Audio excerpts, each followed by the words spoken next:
Choreographer Johnny master dancer పై లైంగిక వేధింపులకు పాల్పడిన ఘటన సినీ ఇండస్ట్రీలో కలకలం రేపుతున్న విషయం తెలిసిందే.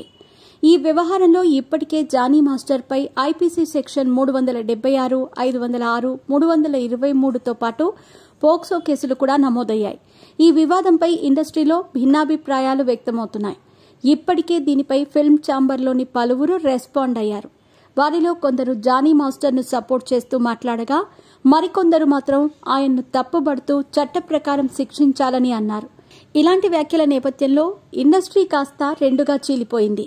నిజానికి సినిమా ఇండస్ట్రీలో ఇలాంటి ఆరోపణలు రావటం అనేది సర్వసాధారణం.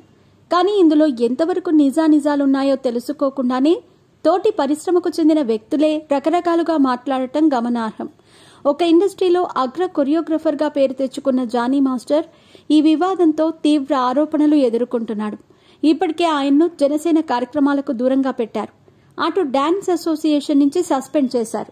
మరోవైపు నిన్న గోవాలో అరెస్ట్ చేసిన జానీ మాస్టర్ను పోలీసులు నేడు హైదరాబాద్లోని ఉప్పరపల్లి కోర్టులో హాజరుపరిచారు. దీంతో కోర్టు 14 రోజుల రిమాండ్ విధించింది. ఇక జానీ మాస్టర్ను విచారించేందుకు పోలీసులు కోర్టును 9 రోజుల కస్టడీని కోరారు. కాగా దీనిపై కోర్టు ఇంకా నిర్ణయం తీసుకోవాల్సి ఉంది.